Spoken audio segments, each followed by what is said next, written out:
Antes de comenzar con el repaso del tema de productos derivados, conviene entender el concepto de riesgo financiero o riesgo de mercado.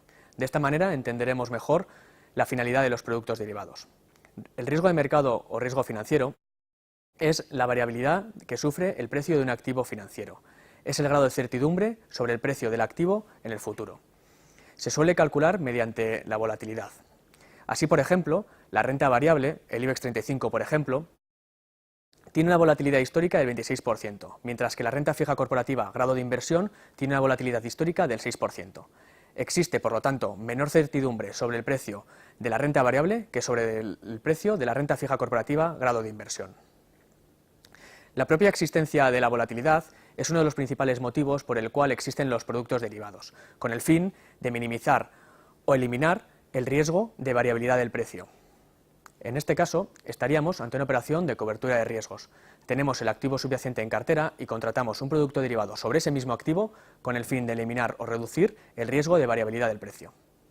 Podríamos estar también ante una operación de especulación. En este caso, no tenemos el activo subyacente en cartera y contratamos un producto derivado con el fin de obtener beneficios. Por lo tanto, dos conceptos nuevos: cobertura de riesgos y especulación. Pero conviene entender, antes de comenzar con el tema de productos derivados, un tercer concepto, el de arbitraje. Arbitrar significa identificar una ineficiencia de mercado y beneficiarse de ella. Esto es, tener la certeza desde el inicio que se obtendrán beneficios sin asumir riesgos y sin destinar recursos a ello. Comenzamos con el tema de productos derivados. Veremos dos tipos de derivados, futuros y opciones. Aunque existe futuros sobre multitud de activos, en este tema repasaremos los futuros sobre dos tipos de activos: renta variable, sobre acciones y sobre índices bursátiles, y sobre tipos de interés a 90 días. Un futuro es un contrato mediante el cual dos partes se comprometen y obligan, una a comprar y otra a vender, un activo a un precio predeterminado en una fecha también fijada desde el inicio. Comprar un futuro, por lo tanto, significa hacer una compra a plazo. El comprador de un futuro se compromete a comprar un activo en una fecha futura a un precio predeterminado. Si a vencimiento la cotización del activo subyacente es mayor a la del precio pactado, el comprador del futuro obtendrá beneficios. Estará comprando un activo a un precio menor que el que cotiza en el mercado. El vendedor de futuros, por su parte, está realizando una venta a plazo. Se compromete a vender un activo a un precio predeterminado en una fecha futura. Si a vencimiento la cotización del activo subyacente es menor a la del precio pactado, el vendedor de futuros estará obteniendo beneficios, estará vendiendo un activo a un precio mayor que el que cotiza en mercado en ese momento.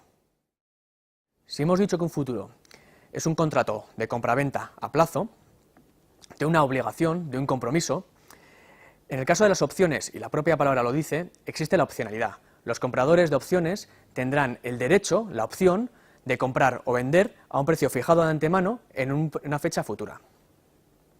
Existen dos clases de opciones, call y put, y por lo tanto 4 posiciones posibles: comprador de call, comprador de put, vendedor de call y vendedor de put.